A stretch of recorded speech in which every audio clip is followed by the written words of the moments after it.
Laima Vaikule ir vienīgā Latvijas dziedātāja, kuras auditorija mērā miljonos.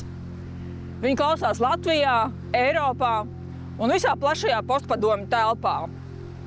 Un viņai vienmēr piemetusi spēja būt eleganti nērtai, zem visiem karogiem. Pēc Krievijas pilna mēroga iebrukuma Ukrainā Laima Vaikule vairs nav tikai dziedātāja un stila ikona. Viņa kļuvusi par balsi, kas konsekventi iestājas pret karu un Krievijas propagandu. Viņa aizstāv latviešu valodu, Latviju un savu sirdsapziņu. Taču šī nebūs tikai saruna par politiku. Tā būs saruna par sievietu uz skatuves, viņas seksualitāti, vecumu, skaistumu, šarmu un tiesībām būt iekārojamai tad, kad sabiedrība pieprasa kļūt neredzamai. Raidījumā no otras puses Laima Vaikule. Sveicināti, Laima! Labdien! Mums ir ļoti maz laika, tāpēc es uzreiz ķeršos vērsim pie ragiem. Starp citu, runājot par laiku, šo es gribēju jums pajautāt. Pēdējā laikā es esmu saskārušies ar cilvēkiem, kas vienmēr saka, ka kaut kā tas laiks skrien aizvien ātrāk. Kā jums psihologi saka par to, ka tas noteikti ir cilvēkiem, kas ir vecāki. Jā. Jo jaunajiem ir daudz piedzīvojumu, ar vecākiem cilvēkiem diena vienāda. Un tāpēc liekas, ka bija vakar pirmdiena, šodien jau nākošā pirmdiena, un nekas nemainījās. Un diena paiet autopilotā. Jā, tāpēc es domāju, ka tas ir no vecuma. Man pagaidām tā neliekas. Jums tā neliekas? Pagaidām. Ko jūs varbūt dariet, lai no jauna ieraudzītu to dzīvi un radītu jaunus iespaidus, spilgtākus? Es māku būt viena, bez neviena. Man tas arī patīk. Bet tomēr, kamēr tu strādā, kamēr tev ir kaut kāda nodarbošanās, kas tev patīk, un sākot, piemēram, man patīk braukt ar riteni. Es nekad to nepalaidu garām. Es vienmēr to labprāt daru. Man patīk mēģinājumi. Man ir iespēja tos mēģinājumus pavadīt ar baletu, ar muzikantiem. Man patīk studijā strādāt. Es strādāju studijā.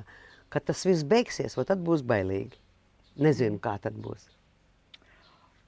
Pirms intervijas es izlasīju neskaitāmas intervijas ar jums, noskatījos neskaitāmas intervijas ar jums.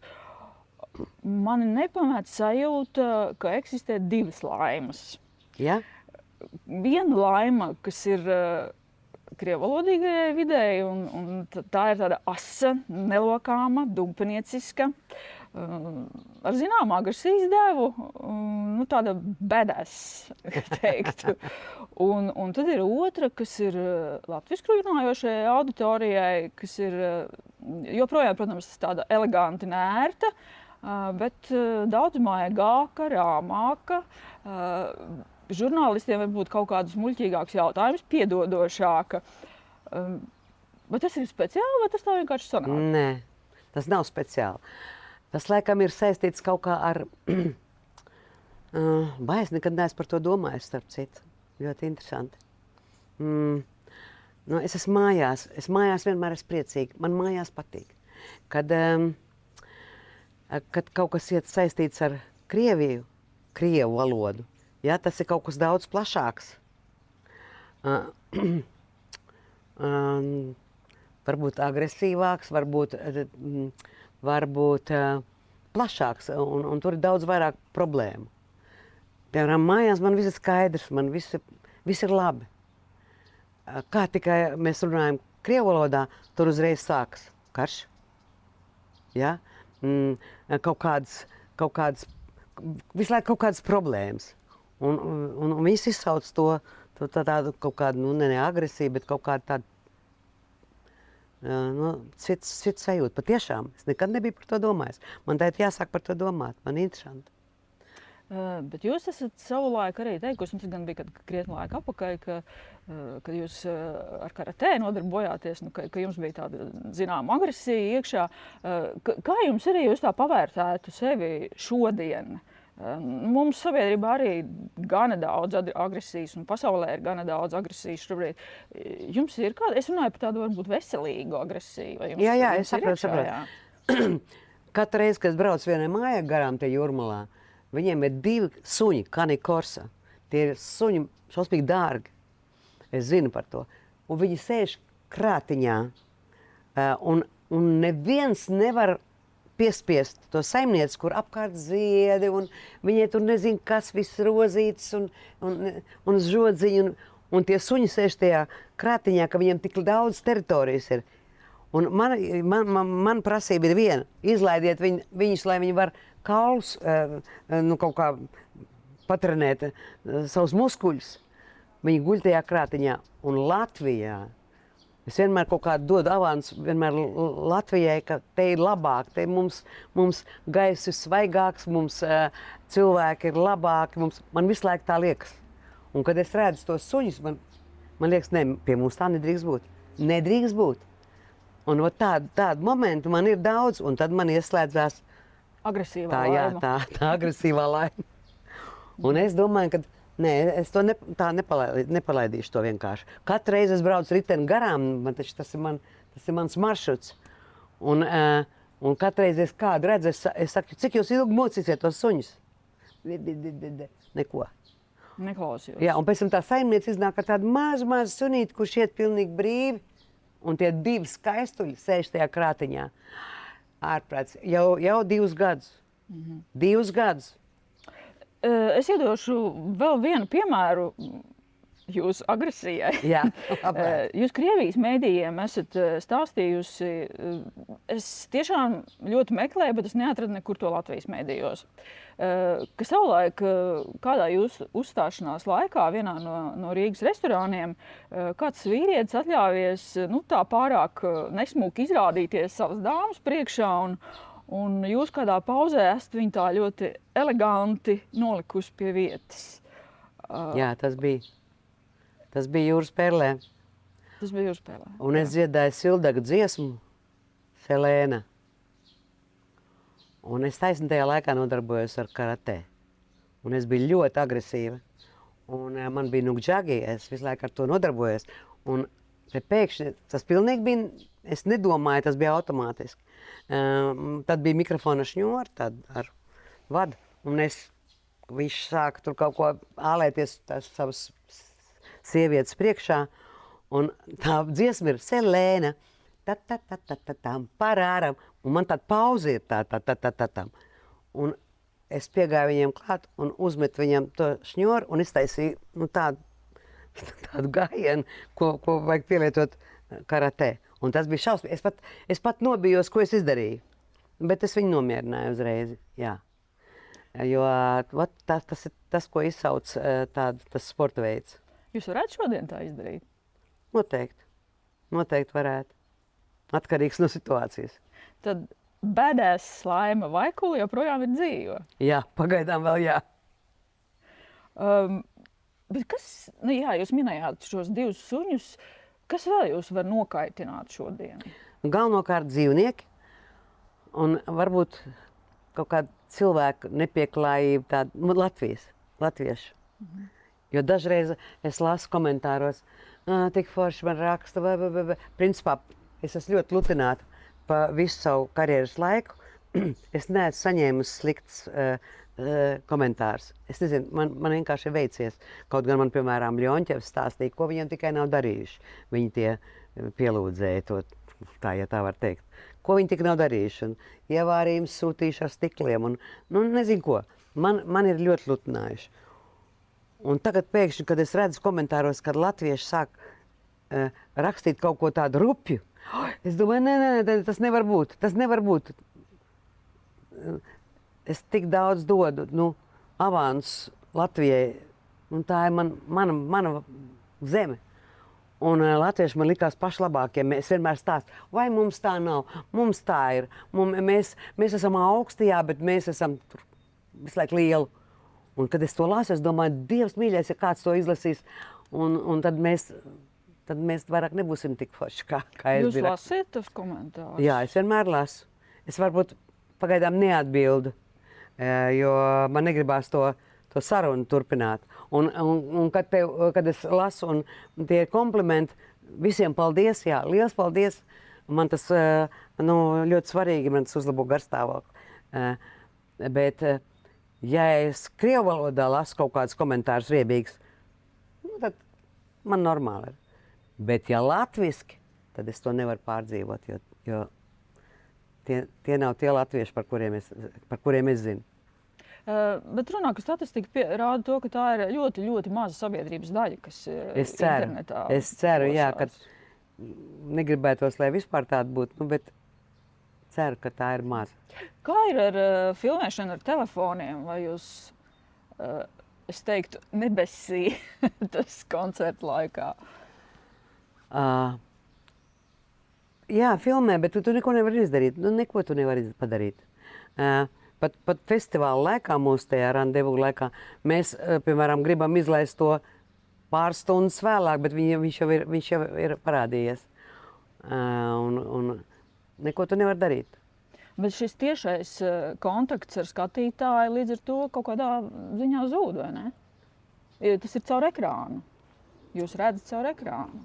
Nu, noteikti, ka zūd. Pavisam cits sajūta ir, ka tu esi pats koncertā atnācis un redz to un televizors, pieņemsim. Vai nezinu, kompjuters. Nu, tā ir pavisam cita lieta. Jums gada desmitiem ir bijusi un joprojām ir miljonos mērāma auditorija, kāda nav nevienam Latvijā.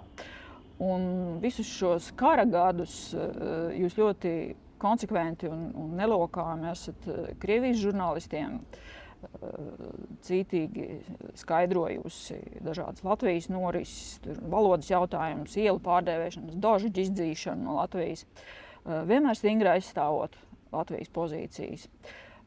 Laikā, kad Putins un viņa režīms regulāri izmanto retoriku par krievalodīgo apspiešanu Baltijas valstīs, kā iegānstu politiskajiem un juridiskajiem spiedienam, vai jums ir sajūta, ka jūs sadzirdat tur, tajā pusē? Ka es ko? Vai jums ir sajūta, ka jūs sadzirdat to jūsu skaidrojumu par to, viņi neko nedzird, nē. Viņi nedzird. Man liekas, ka viņi nedzird.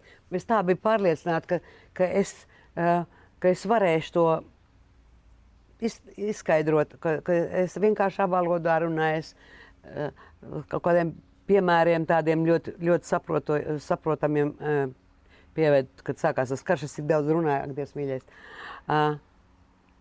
Nē. Es esmu pazaudējis ļoti lielu auditoriju un ļoti daudz cilvēku man vienkārši laikam neieredz krievalodīgie. Ko es varu darīt? Kā jums liekas, kāpēc viņi nedzird? Kāpēc viņi nedzird? Ziniet, kā vienmēr, principā es nekad tāda kritika, es nerunāju tā, ka jūs neko nesaprotat. Es vienkārši teicu, ka karš ir slikti, ka kaut ko tādu maigu vienalga nestrādā. Es domāju, ka cilvēkiem nepatīk domāt par to, ka viņi kaut ko nesaprot. Vai, principā sarunā kā vajadzētu. Kā tu domā, vai tas ir pareizi? Tā maigi runāt, lai cilvēks tev sadzirdētu. Es tā mēģināju, bet vienalga viņi man nedzirdēja. Es nezinu, kas ir jādara. Laikam tikai tad, kad cilvēks pats izjūt, tad viņš saprot. Pieņemsim, cik vienkārši ir redzēt to, ka, kad Krievi kaut ko aizstāv, pieņemsim, Harkova, Ukrainas pilsēta. Tā bija krievalodīgā pilsēta. Tā vispār tagad ir tā kā rēks. Tur vispār nav dzīves mājas, viss ir sabombardēts. Tā viņa aizstāv savējos. Nevajag, paldies. Brauciet tālāk. Jūs sakāt, nesaprotu, kamēr paši neizjūt, bet tagad Maskava deg. Tagad arī mainīsies daudz kas. Tas ir šausmīgi. Tāpēc, kad es skatos, ka kāda māja sabrūk, es domāju, cik tur ielikt spēka, naudas. Krievija varēja visu to Ukrainu nopirkt par to naudu, ko viņi tagad izmet. Nostatot savus cilvēkus un Ukraiņiem sabojājis visu dzīvi, iztaisījis nelaimīgus miljonus. Tas vispār nav aptverams. Tas nav aptverams. Jūs jau pats teicāt, ka pēdējo gadu laikā jūs esat ļoti daudz runājusi par politiku, vairāk nekā savā dzīvē kopumā. Jā, tas ir tā. Bet, rīt 5. pilna mēroga Krievijas iebrukuma gads, un arī vakar bija ļoti smags uzbrukums Kijivai ar daudziem bojāgājušajiem. Bet tagad arī Latvijā krīt Krievijas elektroniskās karadarbības novirzīti droni. Un pirms gada intervijā telekanālam Dožd jūs teicāt, ka tad, kad lido lidmašīnas, ka jūs ieklausāties un it kā kaut kādā veidā jau iekšēji jūs būtu šajā karā. Kā ir tagad? Mēs faktiski kaut kādā ziņā esam iekšā šajā karā. Tas ir hibrīds karš. Es domāju, ka jā. Piemēram, kāda ir tā jūs iekšējās? Kādreiz nedzirdēju, kā lido lidmašīnas, bet tagad dzirdu. Tas tā zemapziņā, es nezinu, es neko par to nedomāju, bet tas tā notiek. Es nekad dzīvē nevarēju par to padomāt, ka man būs, ka es dzīvošu tādā laikā kā šogad, kā šodien.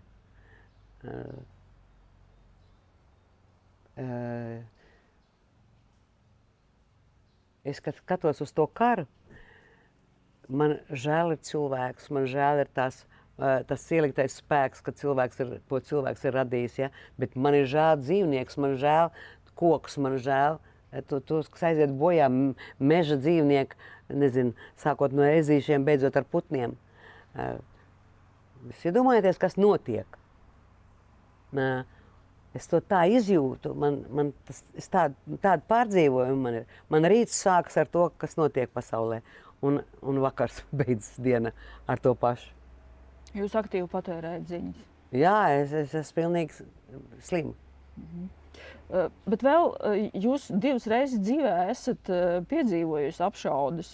Pirmo reizi, kad jums bija 16 gadi, tas bija Grūzijā Batumī, un otro reizi 91. gada janvārī OMON uzbrukums pie iekšlietu ministrijas. Tad jums, atšķirībā no citiem cilvēkiem, ir tā ķermeniskā pieredze par šādu apdraudējumu. Tas ir šausmīgi. Tas ir šausmīgi.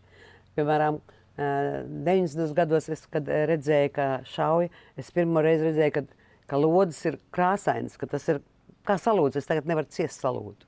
Priekš manas salūts tas ir kaut kas briesmīgs. Es attaisīju tās durvis, mēs Rīdzenē bijām ar Raimondu Paulu, starp citu. Attaisīju tās durvis, un es nevarēju, un mums bija gaisma, visur bija tumšs. Un tie cilvēki stāvēja, OMONs stāvēja ar muguru pret mums. Viņiem tikai vajadzēja pagriezties. Mēs bijām 10 metru attālumā. Es to visu redzēju, un es biju pilnīgi kā paralizēta. Kaut kas aizmugurē, man ātri aiztaisīja tās durvis, bet es nevarēju, es stāvēju durvis vaļā un skatījos uz to visu. Tāpēc tas nav normāli, Tie ir slimi cilvēki, kuri grib karu, kuri izsauc to karu, kuri veicina vispār, lai tas notiktu. Tie ir slimi cilvēki. Un tāpēc vajag iet uz vēlēšanām. Jūs esat teikusi, ka gadījumā, ja Putins tūlīt pat pārtrauktu karu, jūs viņam spētu daudz ko piedot. Vai jūs tāpat domājat šobrīd arī? Jā, ja viņš tūlīt pārtrauktu, tūlīt, jā. Dabīgi, ja viņš pārtrauks tad, kad viņš vairāk nevarēs, tam vairāk nav nekāda nozīme. Pavēlu. Piedotu arī tos kritušos ukraiņus. Jūs saprotat, ka to es nevaru piedot. Tas nav manā kompetencē. Es pati varu piedot, es viņu zinu, to cilvēku. Es varu pateikt, labi, es par tevi nedomāšu vairāk sliktu. Bet to nekad nepiedos tie, kas ir Ukrainā. Un ja mums atlidos viens drons, ja aizies bojā mans suns, es viņam nepiedošu. Nekad. Tāpēc es ļoti labi saprotu Ukraiņu. Es viņus ļoti labi saprotu. Es varu piedot. Kas man?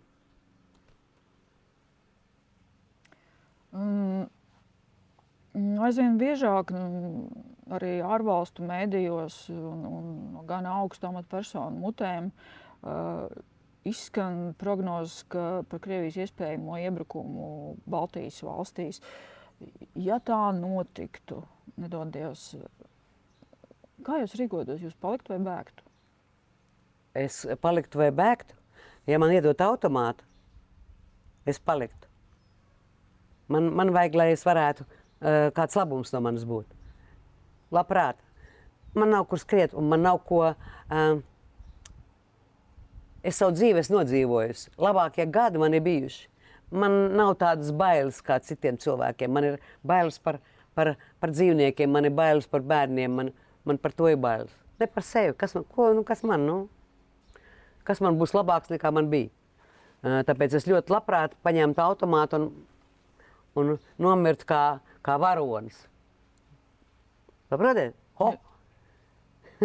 Tāpēc cita lieta, ka tā varonītājs jums viss izstāstīja.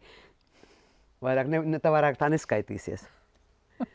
Bet, ja dabīgi, ja es nekur neko,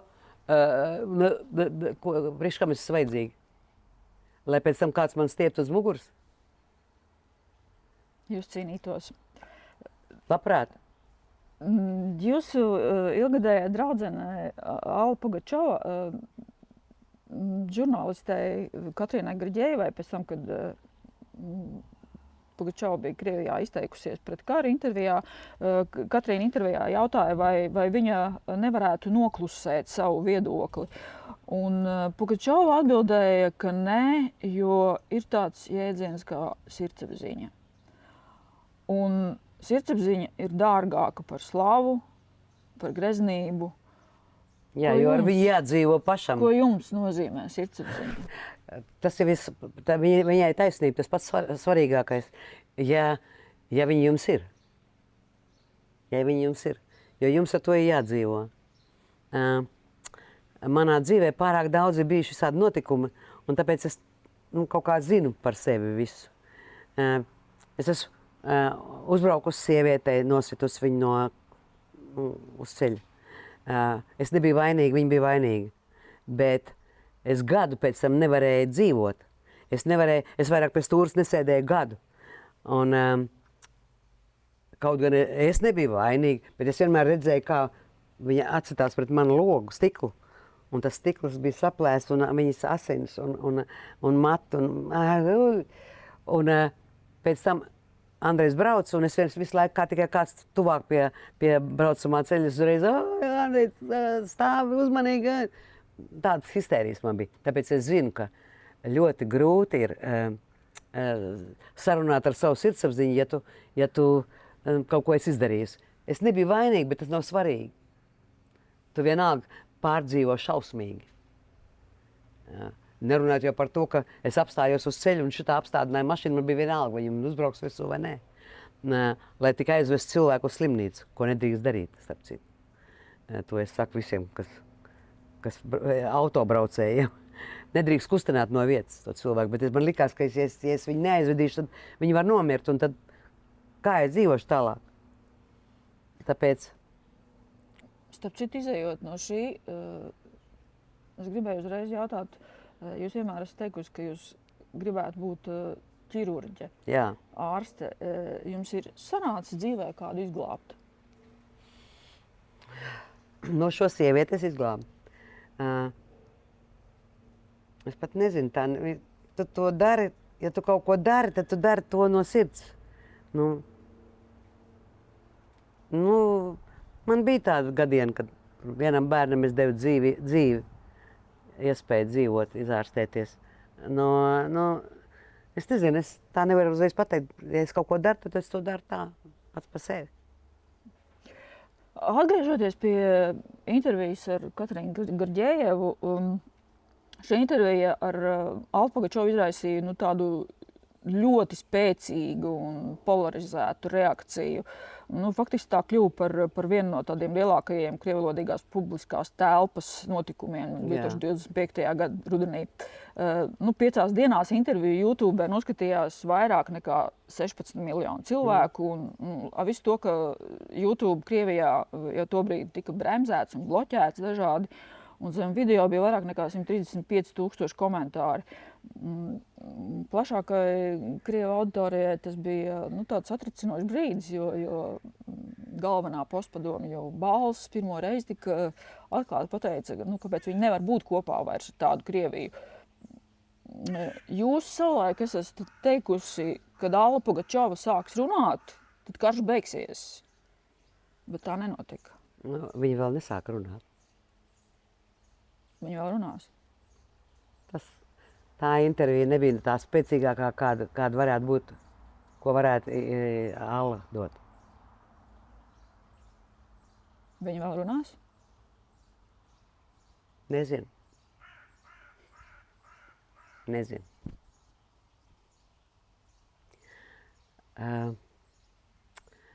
Iedomājieties, cik grūti ir, piemēram, visu, ko saku es.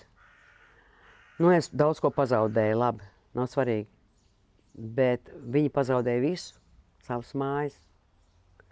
Tāpēc viņu vārdi daudz Maksima un Alfa daudz spēcīgāki.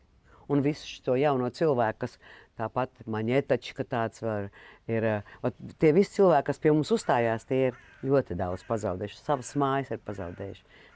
Viņi principiāli, un viņiem ir sirdsapziņa. Tāpēc viņi uzstājās mūsu festivālos, krievvalodīgie. Viņi nav daudz, viņi tie, kam mēs uzticamies, ko es zinu. Kad es ieraudzīju to Maņetačku, kā viņi strādā ar bērniem, viņi tik lielu darbu taisa. Viņi tādu darbu dara, ka, un tas varbūt ir vairāk nekā mūsu valdība dara priekš krievvalodīgiem Latvijā. Jo viņi ir pret karu, un viņas teksti tādi ir dziesmām pret karu. Un tie bērni visi ir Latvijas bērni, krievvalodīgie, kas zina katru vārdu, ko viņi saka. Un dzied ar viņu kopā. Un tie vairāk tūkstoši, ko es redzēju. Es domāju, tas ir cilvēks, kas mums ir vajadzīgs. Mūsu Latvijas valstī ir vajadzīgi tādi cilvēki, kuriem seko bērni, kuri aug tagad, un kuriem mēs gribam iemācīt latviešu valodu. Lai viņi tāpat domā, kā mēs. Es jums pajautāšu to pašu jautājumu, ko Garģējeva jautāja Allai Pugačovai, kaut gan tam varbūt nebūs tik dziļa dimensija. Vai dzimtenei pateikt, ka tai nav taisnība, tas ir patriotisms? Jūs ļoti taisnīgi gan vienmēr esat kritizējusi arī Latvijas valdību un politiķus par ļoti nodokļu spēcīgi, tas politiku, ir ļoti spēcīgi. Un tas ir liels patriotisms, tāpēc, ka tu savam bērnam saki, to nevajag darīt, tāpēc, ka tu vari tur nokrist. To nevajag ēst, tu vari saindēties. Kad tu to saki bērnam, tu taču gribi labu. Kad tu saki to savai valstī, tas ir tas pats. Tu gribi labu savai valstī. Nekas nevar būt sliktāks, kā tu vienkārši liekuļos. Vai labi, Dievs ar tevi, krīt tā ar strunca tevi. Tāpēc man tā liekas, ka tas ir lielākais patriotisms. Ne katrs to ir spējīgs darīt. Ne katrs ir tik spēcīgs un tik taisnīgs un tik bezbailīgs, kas to var pateikt. Kas vispār ir patriotisms? Mēs esam kļuvuši patriotiskāki par šiem gadiem.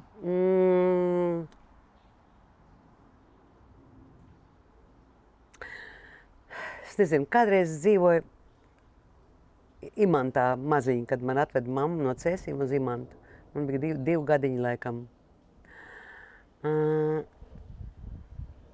Imantā tad bija tikai latviešu valoda. Tur nebija neviena krievu ģimene.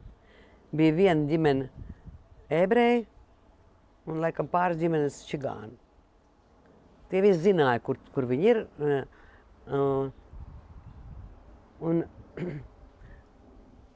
Un es nezināju krievu valodu, laikam līdz kādiem 19 gadiem. Pirmo grāmatu es izlasīju krieviski. Izboksterēju, izlasīju tur James Bonds, starp citu. Tā bija aizliegta tad, tāpēc es ar viņu izlasīju. Man Andrejs izlasīja mazliet un pameta. Man gribēja zināt, ar ko tur beidzās. Un man likās, ka mēs Imantā, mēs visi runājam latviski, mēs bijām tādi īsti patrioti. Es nezinu, mēs tā mīlējām savu to rajonu. Rīga bija tāda vispār vienreizēja. Un šodien, kas ir izmainījies? Kas ir noticis? Es nesaprotu. Vai tad 60 kaut kādā gadā vairāk runāja latviski nekā tagad. Es nezinu. Es tādu nesaprotu. Mēs ļoti labi sadzīvojam. Es neko nezināju par tiem krieviem. Ko nezināju. Bija, lai es dzīvoju savu dzīvi, viņi dzīvoja savu dzīvi. Kaimiņš mums bija, krievu valodīgais. Pēc tam pilnīgi tā mēs bijām katrs pa sevi. Bet tas netraucēja. Es nesaprotu, kāpēc šodien tik liela tā starp mums tā atstarpe. Tas laikam nav vienkārši saprast. Mēs dzīvojam savos burbuļos, vai ne? Es nezinu, es nesaprotu. Kā jūs domājat? Kāpēc tas tā ir? Varbūt tāpēc, ka, pasēdieties, 90. gados, ja, kad mēs visi turējāmies rokās, visi gribējām projām no Padomju Savienības. 100%. 99. Kad mēs izšķīrāmies, kad mēs sajukām. Es domāju, tajā laikā es piedāvāju vienkārši, kas es esmu, kas man dzirdēja, kurš man klausījās. Bērndārs, taisīt latviešu bērndārs bezmaksas krieviem. Kāpēc to neizdarīja? Es nesaprotu. Šodien tiem bērniem būtu 30 gadi. Nebūtu neviena bērna, kurš nerunā latviski. Neviena. Kāpēc mēs to nedarījām? Nezinājām. Labi, bet es taču zināju. Un kāpēc es zināju, un tie, kas bija pie valdības, nezināja? Kāpēc? Un ka tikai mēs šodien atkal kaut ko neizdarām nepareizi. Jo atkal paies 10 gadi. Un atkal kaut kas būs ne tā. Jābūt uzmanīgiem. Varbūt jābūt līdzjūtīgiem, uzmanīgiem, domājošiem ļoti. Nedomāt, ka mēs esam tie labākie pasaulē. Jums liekas, ka mēs tā domājam? Es domāju, ka jā. Ka daudz domā, mēs esam latvieši. Ko mēs esam latvieši? Tālāk ko? Tā kā krievi viņi domā, mēs krievi, mūsu kultūra, mūsu man ko, kas man viņa kultūra? Man vienmēr liekas, ka latviešiem ir vienmēr tā tendence bērt pelnus uz galvas sev, ka ko tu mēs, redz, ka tur Igauniem ir labāk. Bet Igauniem ir labāk. Viņiem ir labāk, un Lietuvai arī labāk. Man bija koncerti Lietuvā ziemā. Es biju vienkārši sašaut. Pilns kafejnīcas. Es gāju pēc koncerta braucu ar mašīnu uz viesnīcu.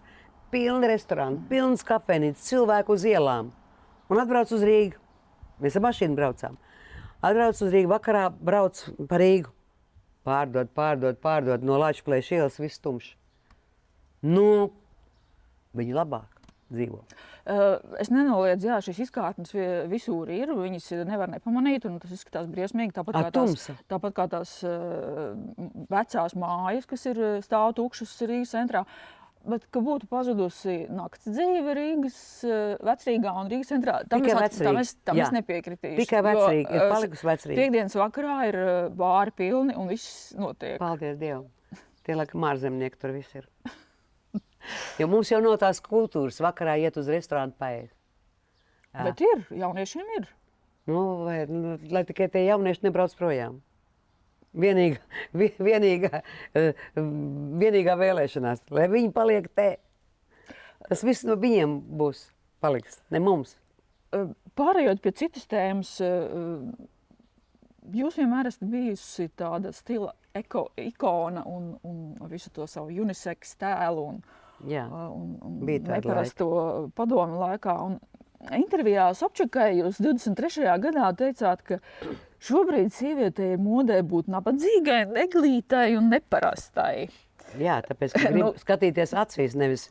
No kurienes tas nāk un kāpēc tas tā, jūsuprāt, izveidojies?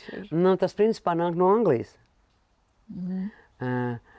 Anglijā svarīgi jauniešiem paskatieties, kā viņiem izkrāsota mati, kā viņi ģērbjās, tāpēc, ka viņi grib, lai skatās, lai viņus vērtē ne pēc smukuma, pēc viņu zināšanām.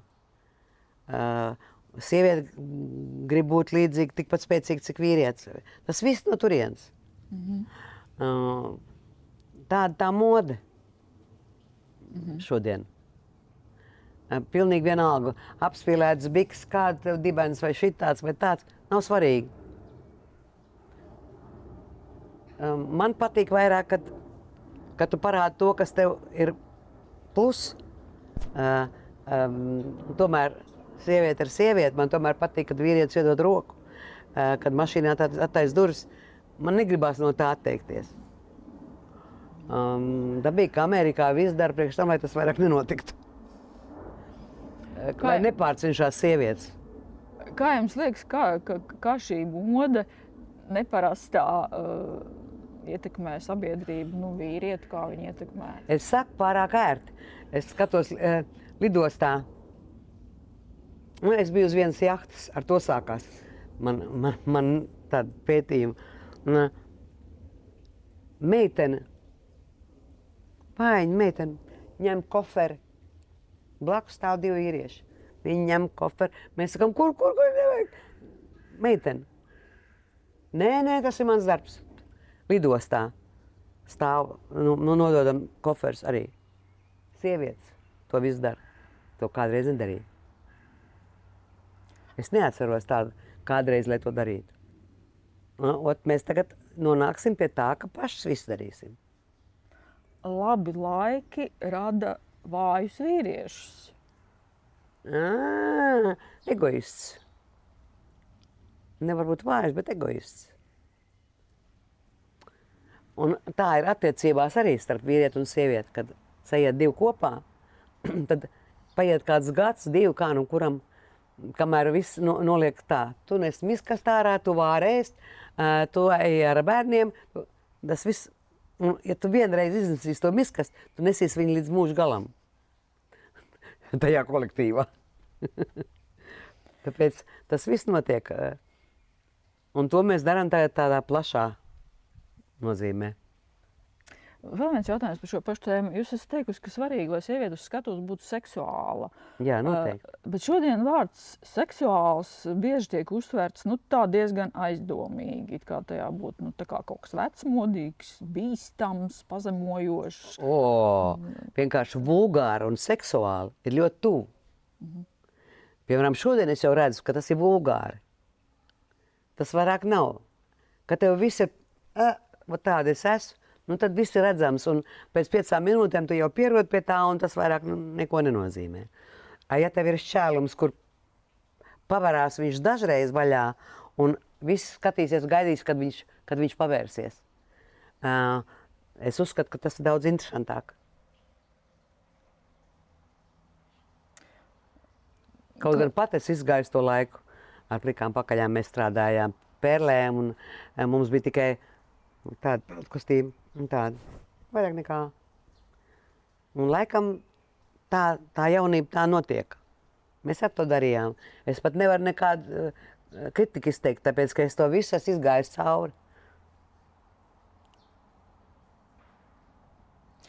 Kāds ir jūsu iekšējais vecums? Iekšējais vecums, nezinu, man kāds 16. Jūs katru gadu izskatāties aizvien labāk un labāk. Jau. Nav gan labāk. Labākais vecums ir 50. Kāpēc? Tāpēc, kad es filmēju, es redzu, man ir daudz nofilmēts koncerti. Daudz. Vislabāk es izskatījos, kā tagad es varu skatīties, vislabāk 50. Sēja, figūra, viss smadzenes, ko es daru, kā es to daru. Vislabāk bija 50. Tāpēc nav jābaidās tam, kam tā ir. Man likās kādreiz, kad man bija 20, man likās, ka 30 vairāk. Nav ko dzīvot, tas vairāk vispār nav svarīgi. Tā ir visās paudzēs. Jā. Man muzikantiem bija 35, man bija 16. Es domāju, ka Dievs ar kādiem veciem cilvēkiem es kopā braucu uz koncertiem. Tāpēc es saprotu jauniešu, kam liekas, ka, ko tā laima pļurkšķi daudz, neko viņi nesaprot. Es ar tā domāju. Bet tomēr ir pārāk daudz nodzīvots, lai varētu taisīt savus secinājumus. Tas ir labi. Par jauniešiem runājot, es zinu, ka jūsu fanu pulkā Latvijā ir arī jauni cilvēki. Un es uzdevu jautājumu vienam šādam jaunam jūsu fanam, kāpēc viņš katru gadu brauc, starp citu, uz jūsu festivālu, kāpēc viņš ballītēs klausās jūsu dziesmas un kāpēc viņš arī pats dzied jūsu dziesmas un mazliet cenšas atdarināt jūsu balsi. Un tā atbilde bija stila, publiskā tēla dēļ, kas šobrīd patīk jauniešiem. Un otrs iemesls, protams, jūsu publiskie izteikumi par Ukrainu, Stambulas konvenciju un citiem. Vai jūs izjūtat, ka jūs patīkat jauniešiem arī? Nē, man ir tādas meitenes, kas braukā man līdzi. Viņas ir no Ukrainas, starp citu. Un katru gadu viņas ir Latvijā. Un es pat biju Gruzijā, un viņas tur bija. Tādas skaistas meitenes, es viņas vienmēr, mēs vienu otru apķeram, un es vienmēr pārdzīvoju par to, ka tie cilvēki dzīvo, piemēram, manu dzīvi. Es nerunāju par to Latvijas puisi, es runāju par tām meitenēm, kas brauc, un puiši arī brauc līdz uz visādām pilsētām, kur tikai var. Šobrīd valstīm. Viņi zaudē savu dzīvi, viņi dzīvo manu dzīvi. Un es vienmēr saku viņiem, ka nedzīvojiet manu dzīvi, nebraukājiet man līdzi, dzīvojiet savu dzīvi. Un man ļoti patīkami bija, kad es vienai meitenei tomēr to varēju iestāstīt. Un pēc kaut kādiem gadiem es atceros viņu ļoti labi, labākā fotografija, ko viņa taisīja, tā bija taisnītā meitene, tā mana. Un viņa atnāca tādos svārciņos un žaketītē uz koncertu, gaidīja, kamēr es ilgi pēc koncerta neeju projām. Un es izgāju, un viņa man saka, Laime, es jūs dzirdēju, tad, kad jūs man teicāt, ka dzīvo savu dzīvi. Un viņa saka, es esmu juriste tagad un strādā tur kaut kur viņa tur strādā. Un tas tik patīkami ir, ka tas cilvēks nepazaudēja laiku, nebraukāja man līdzi, bet nodarbojas ar savu dzīvi. Un to es ar vēlu visiem. Dzīvojiet savu dzīvi, viņa tik svarīga, viņa tik īsa. Ukraiņi jūs ļoti mīl. Man arī ir draugi Ukraiņi, kuri detaļās zina jūsu intervijas, jūsu dzīvi, pilnīgi visu. Mazāk nekā jebkurš latvietis, manuprāt. Es domāju arī, tāpēc, ka pēdējos gadus, no 14. gada, es vienreiz uzstājos Kremlī, Maskavā. Liels koncerts man bija solo. Vienreiz, un vairāk nevienreiz neuzstājos. No 14. gada. Es braucu tikai pa Ukrainu. Man visu laiku Ukrainā bija koncerti. Es nezinu, kā tas sanāca tā, bet tā tas bija. Kad es pateicu par to, ka mums ir aizliegts braukt uz Jaltu, uz Krimu, kas izsauc šausmīgi daudz arī nosodījumu no Krievijas puses man. Bet es to pateicu, tā tas bija. Un no tā laika es vairāk nebraucu uz Krieviju. Un tā pēdējā pārraide bija, tas bija tik jocīgi. Pirmais kanāls Krievijā ir tāds, ne katrs tur var uzstāties, ne katru tur pieņem. Un jau viņi nekad, varbūt atmaksās ceļu tev, kad tu brauks uz filmēšanos. Maksā viņi par filmēšanos arī, bet pirms kara, tas bija pilnīgi pirms kara, bija tāda pārraide, tie talanti jaunie kaut kāda tāda, kad man zvanīja un teica, ka Laima, tu esi ļoti vajadzīga žūrijā, viss. Man negribējās braukt, es teicu, ka man ir Covids, es esmu slim, es biju uz jahtas tad. Viņš saka, mēs aizbrauksim uz to saliņu, un mēs paņemsim tevi ar lidmašīnu, viss būs labi, viss izārstēsim, viss. Domāju, ko tas nozīmē. Un galu galā viņi man nelika mieru, ka man paņēma lidmašīnu un mani aizveda. Tas nevarēja būt pirmajā kanālā. Un es neko nesapratu, kāpēc. Es visvairāk saņēmu naudu par to, ka es tur sēdēju tajā žūrijā. Un tā, kad tev ved ar specreisu, un pēc tam, kamēr es nesadzirdēju stāstu no Verkas Sirģučkas, Andreja, ja? Kad tas Andrejs teica, ka viņam tāpat bija. Viņam uzplījās, ka viņu vajag, un tas bija pirms kara. Un tad es sapratu, ka tas viss notika kaut kā speciāli. Viņi bija kaut ko izdomājuši, ko viņiem vajadzēja. Kaut kāds ietekmes? Es domāju, ka tas bija vajadzīgs, jā, ka ar mums kopā ir Ukraiņi, latvieši, mēs visi draugi, visi ir labi. Tagad mēs pa 3 dienām paņemsim Ukrainu, un te būs Sirģučka, un te būs Laima, un te būs... Es domāju, ka viņi negaidīja, ka es sākšu šitā runāt. Vēl viena lieta, kas jums intervijās ļoti daudz atgādinātu, jūs vienmēr esat salīdzināt ar Madonnu. Un Madonna ir šobrīd iznācis jauns albums. Kā jūs skatāties uz to, ka māksliniece, kurai ir ap 70, viņa atgriežas pie savu seksuālākā, dejojamākā un vizuāli drosmīgākā tēla? Redziet, kā Padomju Savienībā ne tikai nebija seksa, bet nebija arī vecu cilvēku. Nebija. Es ļoti cienu Madonu, tāpēc, ka tik daudz spēka, cik viņa rada uz skatuvēju. Es zinu, cik grūti ir to, ko viņa ir darījusi, dejot, dziedāt. Tas tik grūti vispār sisties tajā šovu biznesā. Tāpēc, jo arī jūs to esat darījusi. Jā, es zinu vienkārši. Tāpēc starp citu, viņa parakstītu uz mani. Es skatos, es darītu savādāk, bet tā es, un tā ir viņa. Viņa vienmēr bija tāds, viņai patika skandāli visādi. Viņa to darīja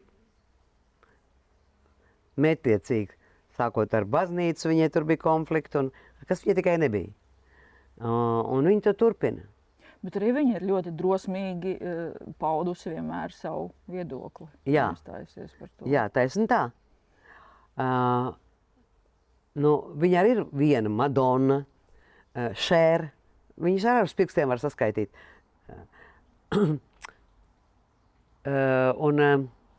Man varbūt daudz, kas liekas, ka to viņai nevajadzēja darīt. Bet jau viņa arī gribēja kā labāk. Bet iznāca, kā iznāca. Kamēr viņi vēl var, lai viņi to dara. Jūs teicāt par to, ka Padomju Savienībā nebija vecu cilvēku. Nebija vecu cilvēku, nebija seksa, kā viņi kādreiz teica, par ko visi smējās. Amerikā vienmēr tā cīņa par to, ko mēs runājam, kad Anglijā sievietes grib, lai skatās viņiem acīs un lai vērtē viņu zināšanas un pārējo.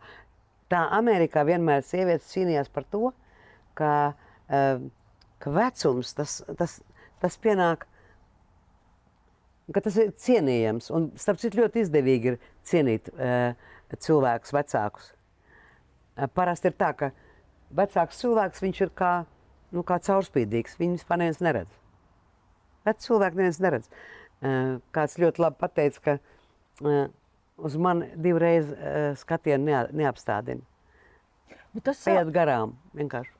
Tas sākas jau sievietes gan Latvijā. Inga Spriņģe par to ir daudz runājusi, žurnālisti, un Amerikā Džuliana Andersone un Keita Vinslete par to ir runājusi, ka sievietes, kad viņām ir ap 50, tieši par to, ka viņas kļūst it kā neredzamas, un viņas ir iestājušos par to, ka sievietēm ir tiesības novecot, un ka viņas joprojām ir tieši šajā vecumā, 50 gados, tieši tas, ko jūs teicāt, ka viņas ir intelektuāli savā briedumā, skaistākais vecums, jā, taisni tā. Jā, bet cienīt cilvēku vecāku ir ļoti izdevīgi, jo neviens neizbēgs.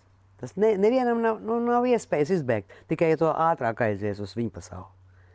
Tāpēc tas būtu jāmāca. Un Amerikā tomēr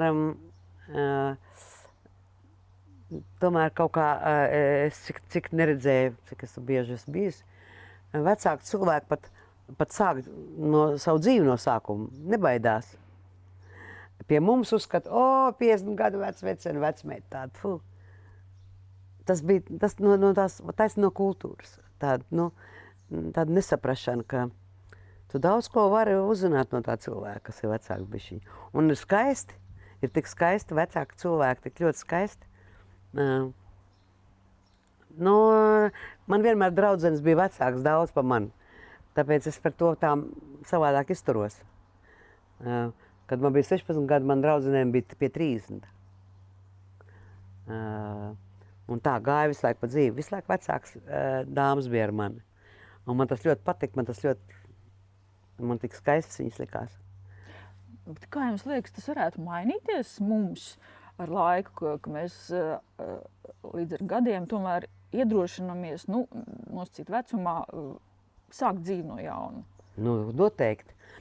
Kāpēc vīrieši to dara? Ar ko viņi vispār labāk?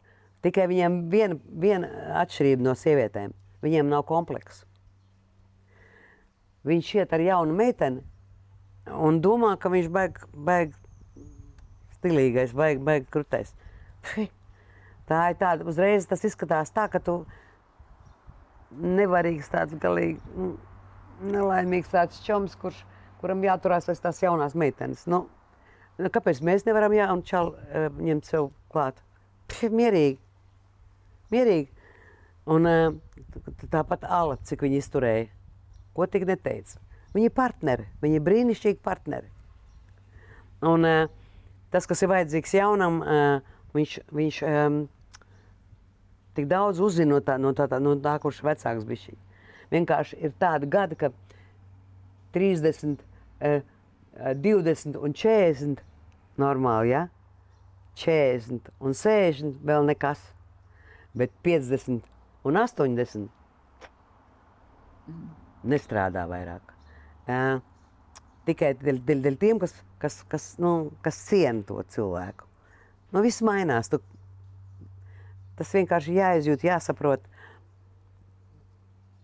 Un nav jau tādas vajadzības arī vairāk būt tādam, tādam partnerim baigam, ka tev ir 60, 70. Tā tikai draugs, viņš paliek pa draugu. Brāli. Jā, taisn tā. Par vecumu runājot, jums pirms Līgo svētkiem bija koncerts sociālās aprūpes, sociālās rehabilitācijas centrā Siestas osta senioriem, no kuriem daļai ir arī demence un Alzheimers. Vai jūs kaut kādā brīdī jums ir milzīga pieredzes, bagāta dzīve aiz muguras un vēl noteikti arī priekšā. Jūs kaut kādā brīdī sniedzot šo koncertu, kā bija jūs iedomājāties, kā būtu, ja vienā dienā vienkārši, nevienā dienā, bet vienkārši izdzēstas tiek tās atmiņas, kad jūs pēkšņi paliekat bez šīm atmiņām? Es par to nedomāju, tāpēc, ka tam, kam atmiņa izdzēst, viņam vienalga, bet tam, kas blakus. Vienkārši man bija tāda situācija, mana mamma aizgāja, viņai bija 89 gadi. Viņa bija pilnīgi, bija cilvēks, kas es varēju uzprasīt, cik man sareizina mamma, cik man tur 21,5 uz 70,6, viņa galvā to visu varēja darīt. Tik viņa bija spēcīga matemātikā un tik gudra. Un viena reize, taisn kaut kur pie 89, es viņai teicu, kaut ko sāku tur filozofēt un sāku pļāpāt. Un mamma man saka, Laimī, tu nerunā ar mani tā, es nesaprotu, par ko tu runā. Es aizgāju uz otru istabu un sāku raudāt.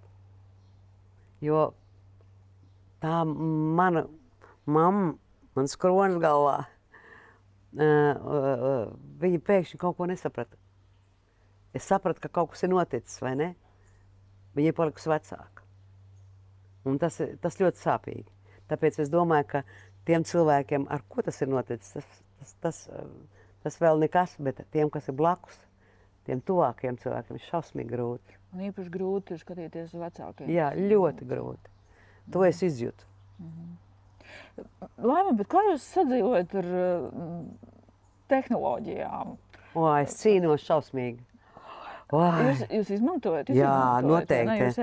Jā, man tagad ir GPT, mans lielākais draugs. Vai ne? Jā, es ņemos. Viņš ir brīnišķīgs. Ko tik es nedaru, jā.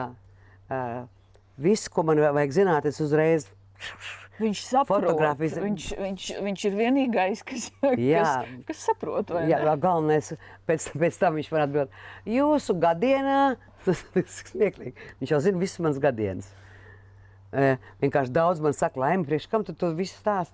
Tu kāds zinās? Es saku, man nekāda noslēpuma nav. Ko jūs pārsvarā runājat ar viņu? Nē, nu es nerunāju par to, kā par dzīvi, man tas es visu pats zinu. Piemēram, mūsu dārzniekam iekoda ērts. Mēs uzreiz nofotografējām, uzreiz aizsūtīja, uzreiz man atbildēja, kas tas ir un kas ir jādara. Un tādas lietas, ziedus, man sāk vīst, es nofotografēju, aizsūtu, jādara tas un tas un tas. Super! Tāda palīdzība vienreizēja. Viss, ko tu gribi uzzināt. Man ļoti patīk. Mākslīgais intelekts, viņš jau tagad spēja radīt balsis, dziesmas un tekstus un attēlus. Jūs nebiedē doma, ka mākslīgais intelekts kādreiz varētu izveidot jaunu Laimu Vaikuli bez pašas Laimas Vaikulas? Viņš var izveidot tālāko, mēs kādreiz, mums nebija telefonu. Pēc tam mums parādījās FaceTime, mēs vispār domājam tagad par to, no kurienes viņš ņēmās, kā tas vispār notiek. Viss ies uz priekšu. Un man tas viss patīk. Es nezinu, es neko nebaidos. Tad jau redzēsim. Viss mainās. Un to, ko mūsu vecmāmas nezināja šodien, zina, ko bērni zina, to mēs nezinām. Un tas ir brīnišķīgi. Es nezinu, man tas patīk viss. Jūs esat pareizajā laikmetā dzimusi. Laikam, es nezinu, man patīk. Tas tā kā, kad bija Covid, piemēram, es divreiz nedomāju, vai vajag taisīt vakcīnu vai nē. Viņu vajadzēja taisīt. Ja es ticu medicīnai, ja es eju pie zobārsta, ja es eju, nezinu, pie jebkura doktora, pie kardiologa vai vēl kāda. Kāpēc neticu medicīnai, kur man saka, kad vajag taisīt vakcīnu? Kāpēc pēkšņi te es visu saprotu? Un tie cilvēki man tik smieklīgi likās, viņi pēkšņi visu saprot. Viņi nezina, kā tas televizors ir, kā viņš strādā, bet viņi zina, ka vakcīnu nevar taisīt. Kādā veidā viņi to zina? Man patīk viss, kur mēs ejam uz priekšu, un es ticu medicīnai, un kosmētikai, un tehnoloģijai, man viss patīk. Vēl daži pēdējie jautājumi. Jūs jau teicāt, ka jums rīts sākās ar ziņu lasīšanu, un jūs arī intervijās esat aktīvi aicinājusi, patērējot medijus, izmantot kritisko domāšanu. Daudzi cilvēki šodien dzīvo tādā informācijas karā, propagandā, sazvērstībās un tajā visā agresīvajā sociālo tīklu vidē. Kā jūs sevi pasargājat no tā naida un varbūt informatīvā trokšņa, kas tagad apkārt ir? Es nezinu, es bērnu dārzā zināju, kas man jādara. Es vienmēr visu pats zināju. Tas nenozīmē, ka tas bija pareizi. Tas nenozīmē. Vienkārši, kad man draudzene dzīvo Anglijā, un kad viņi man stāsta par saviem bērniem un stāsta par sevi, viņi mācījās tur akadēmijās visādās, un ko galveno māca, piemēram, Anglijā, ja? Kas man ļoti patīk. Neticiet visu tam, ko jūs redzat, piemēram, filmu, ja? Viss kritika saka, super filmu, aiziet paskatieties. Un ja jums liekas, ka viņi nav super, tas ir normāli, un jūs varat to apstrīdēt. Man viņi nepatīk tāpēc, ka tas un tas veicina jūsu domāšanu, jūsu kritikas domāšanu tādu. Un man vienmēr viņa bijusi. Priekš manis nav autoritātes. Es nevaru tagad pateikt, ka tas ir labi, un es domāšu, ka tas ir labi. Nē. Ja man liekas, tas nav labi, tas nav labi. Un es pateikšu, kāpēc man tas tā liekas. Ir vieglāk dzīvot bez autoritātēm vai grūtāk? Man ir ļoti viegli, es nezinu. Man ir ļoti viegli. Man nevienam nav jāatskaitās un nav jāprasa. Kā tu domā? Man vienalga, kā tu domā. Man tas patīk un es to daru. Un ja tev nepatīk, pagriezies un ej projām. Un viss, miers.